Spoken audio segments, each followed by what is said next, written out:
La mort est à côté. Un réveil brutal. Il se réveille en sursaut. Il est 7 heures du matin. Il fait sa toilette et se rend dans la cuisine pour déjeuner. Sa mère est déjà levée et prépare le petit déjeuner. Il profite qu'il soit seul pour parler. J'ai encore fait un rêve étrange. De quoi as-tu rêvé? Cela se passait dans un autre temps, il me semble. Il y avait un jeune garçon qui apprenait la sorcellerie dans une école, je crois. J'ai vu aussi un incendie, une maison brûlée. J'ai préparé un jeu de pistes pour qu'un d'eux trouve la grotte. N'est-ce pas une bonne idée? Je sais pas. Faut mieux ça que de leur dire. Ils ne te croiront pas et te prendront pour un fou. D'ailleurs, ils s'en foutront. Je te fais rappeler qu'ils sont venus te parler des problèmes qu'ils rencontrent tous les jours et non partir pour une quête de clé magique. Cela ne marchera que si Emus leur apparaît. Dieu fait qu'il y ait un miracle. Barak, je peux imposer mes mains sur ton front pour voir ce que tu as rêvé? Tu peux. Elle pose ses mains sur le front du président et sous forme de flash, elle vit. Elle a de la sympathie pour le jeune homme qu'elle voit et ne sait pas pourquoi. Tout le monde se réveille, se lave à tour de rôle, ce qui ne laisse personne se disputer les salles de bain sous les deux filles. Le policier veut gérer les passages. Néanmoins, le cuisinier s'interpose et manifeste son refus en disant « On est assez grand pour se gérer tout seul ». Dès qu'ils furent prêts, ils descendirent déjeuner sur la terrasse. Ils mangèrent copieusement, boissons fraîches, shots, céréales, pain, confiture, yaourt, bacon, œufs, jambon et viennoiserie. Le président se lève de table et parle. « Ma mère nous a préparé un jeu de pistes pour la matinée. C'est seulement cet après-midi que je prendrai en compte vos requêtes. Je suis en vacances. Vous n'êtes pas obligé de le faire. Vous pouvez rester ici si vous le désirez. » Edora et Billy acceptèrent la proposition du chef d'État. Chacun s'engouffre dans la forêt à la poursuite d'indices. Ils suivirent les indices, lesquels les amenèrent à la grotte. Ils y pénétrèrent à l'intérieur. La mort est à côté, l'abandon. Ils le virent surgir de nulle part, lui, Emus. Ils prirent peur et quittèrent la grotte à vive allure.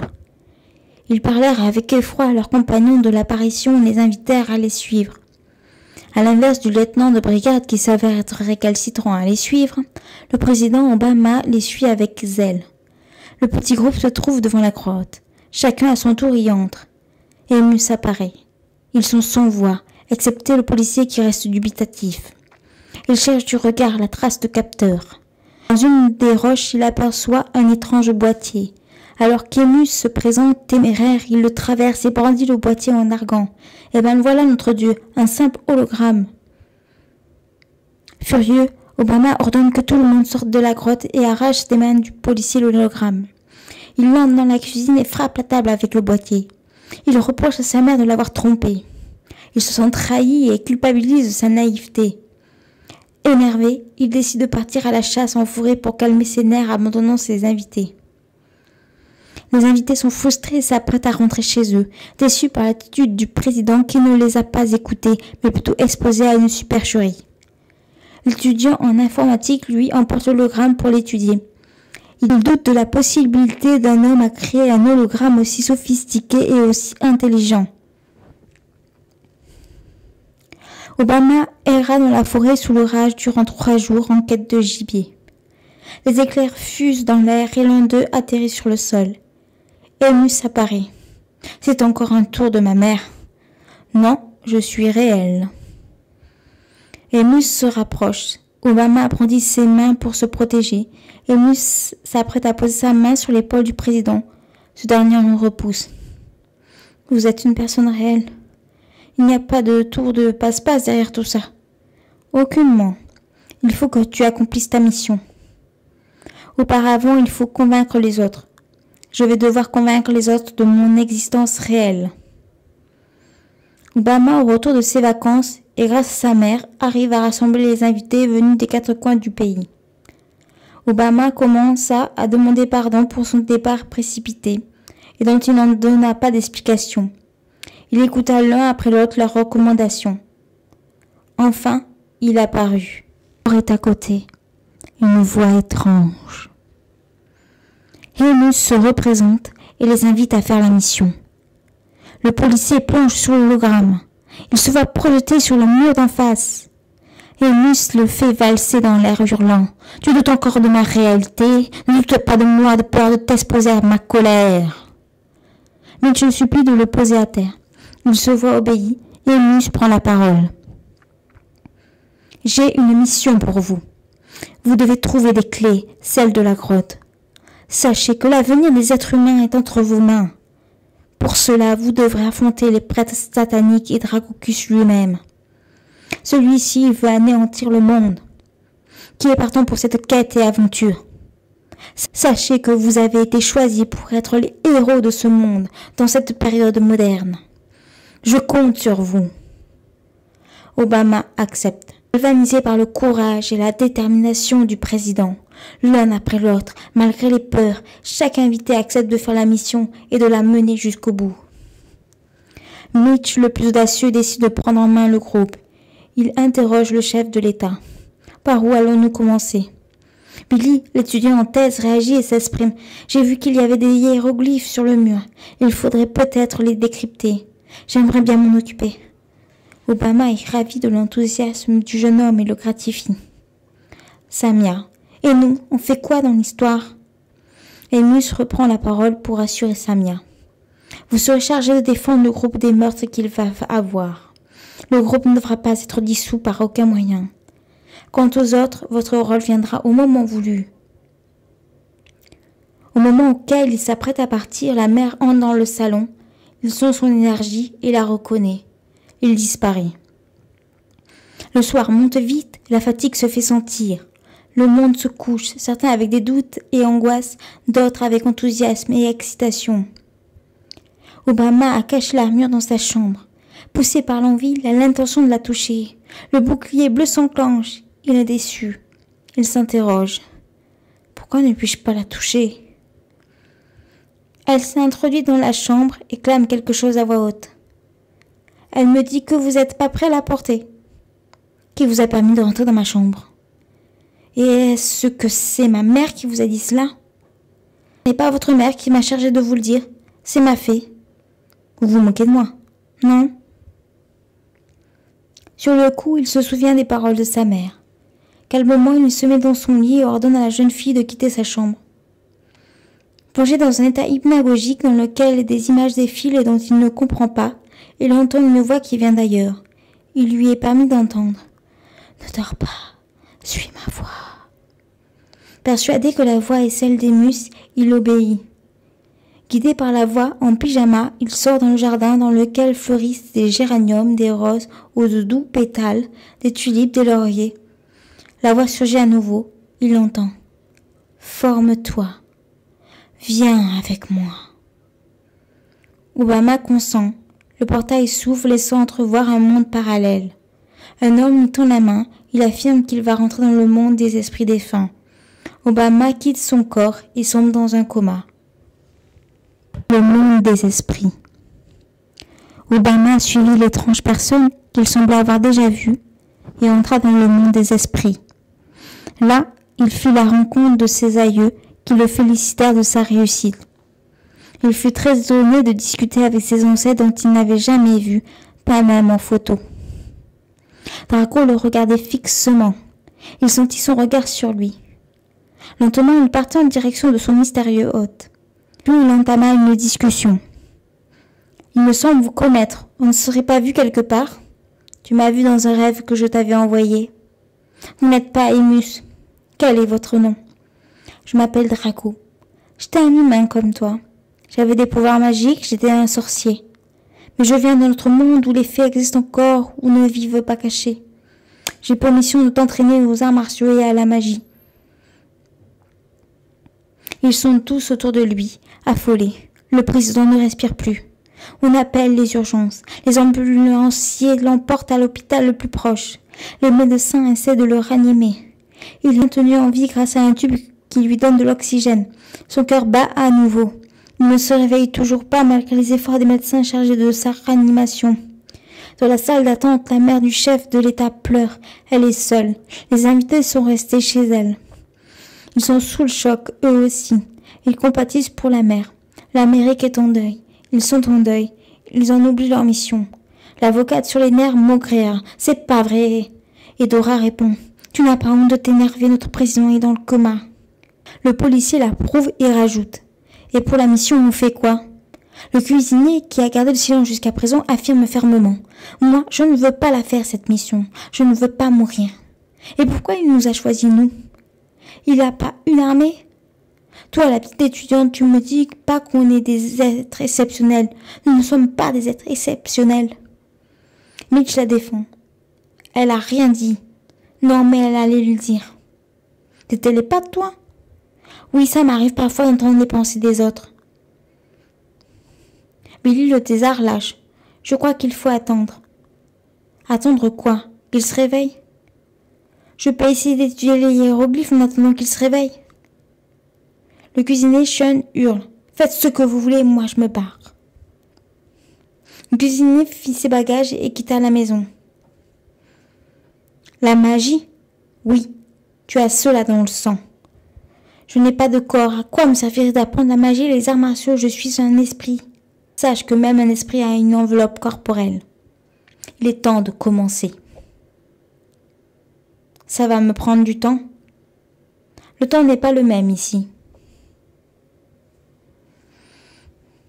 Obama, après 2 ans d'entraînement intensif basé sur la maîtrise du karaté, du judo, de la boxe, de la méditation et de la connaissance des sorts et sortilèges, réintégra son corps. Cependant, il ne devait parler à personne de l'existence du monde des esprits. 2 mois plus tard, les journaux télévisés parlèrent avec allégresse du réveil du chef de l'État. Ce dernier fut examiné. Les médecins étaient surpris car la musculature du président est surprenante. En effet, celle-ci s'est développée, ses muscles ont triplé de volume alors qu'il était plongé dans un coma artificiel. Les médecins ne comprirent pas la cause de ce phénomène. Dès que la semaine de convalescence prit fin, il put regagner son domicile. Tout de suite, il reprit contact avec les personnes choisies afin d'effectuer la mission.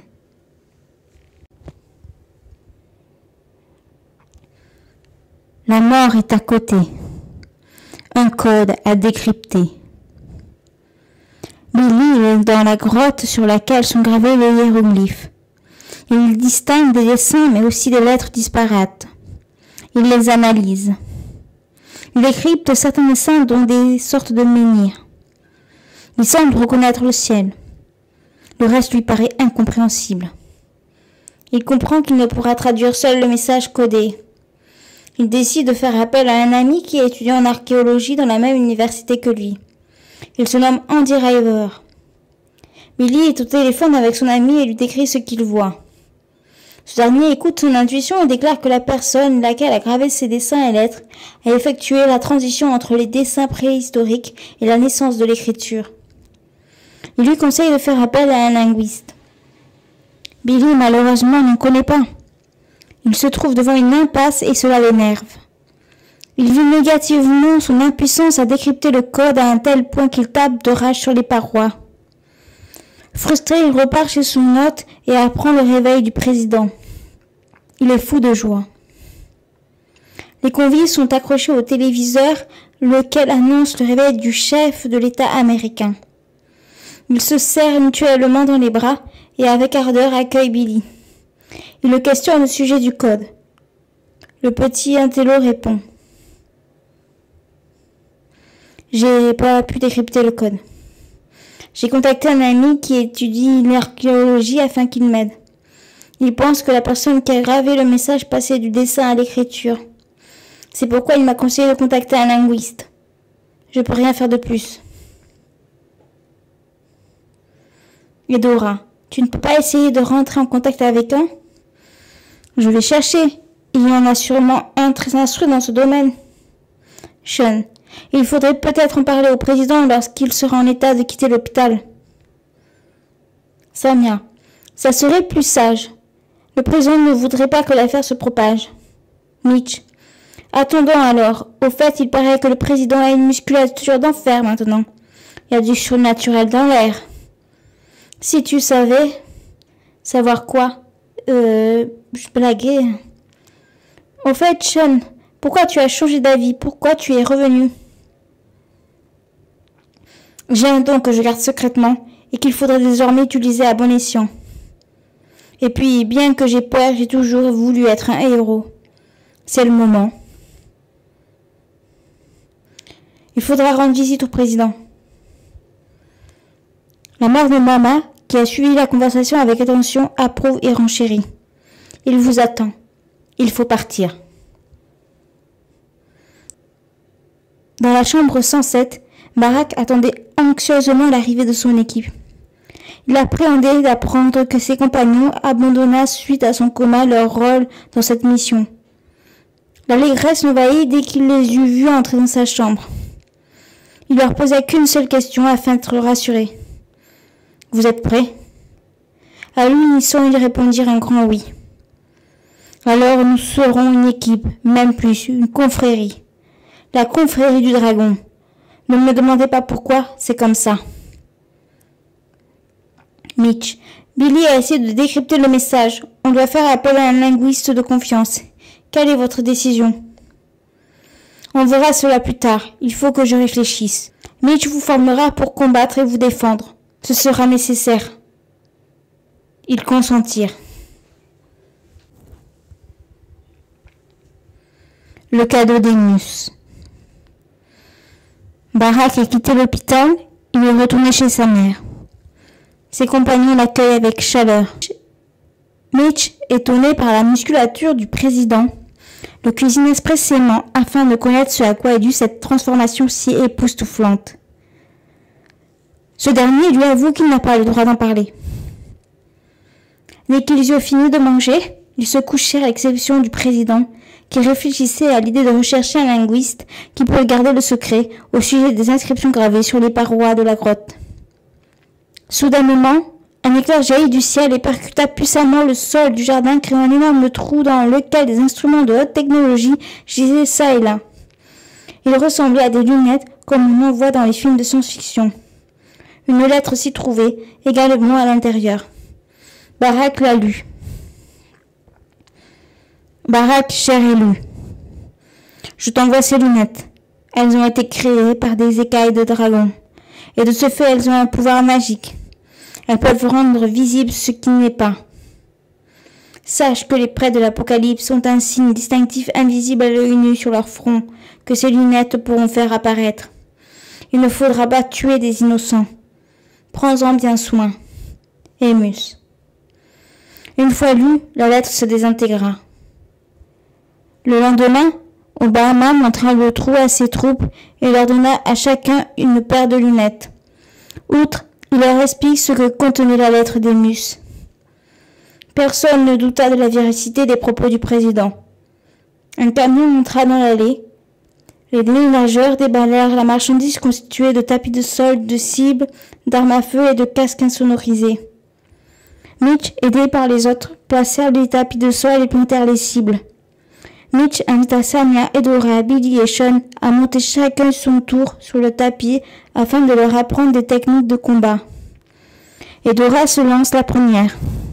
Elle réussit après nombreuses tentatives à mettre au tapis Billy qui suait et crachait du sang. Pendant ce temps, Samia et Sean s'entraînaient à tirer sur les cibles avec les différentes armes à feu, fusils à pompe, pistolets, mitraillettes. L'entraînement dura tard le soir. Ils furent tous exténués. Ils prirent leur repas et partirent dormir. 3 dans la salle à manger et une sur le canapé. Edora, comme chaque nuit, déposait sur le bord du canapé un collier de fleurs desséchées pour son amie la fée. Celle-ci lui parlait de temps en temps. Elles étaient sœurs. La mort est à côté. L'intuition de Billy. La décision d'Obama fut catégorique. On ne fera pas appel à un linguiste. Outre, il ordonna à chacun de retourner d'où il venait afin de ne pas réveiller les soupçons. Perspicaces, il les savait maintenant en danger. Ils resteront en communication par téléphone et par Internet. Bill profita de son week-end pour étudier et visiter l'exposition temporaire sur la civilisation précolombienne au musée d'histoire naturelle de New York. Il fut impressionné par les prouesses techniques des peuples précolombiens, autant par les pétroglyphes que les céramiques et les géoglyphes de Nazca. Son regard se fixe sur une gravure récemment découverte par les archéologues. Il est interpellé par le symbole dessiné, lequel est une pierre.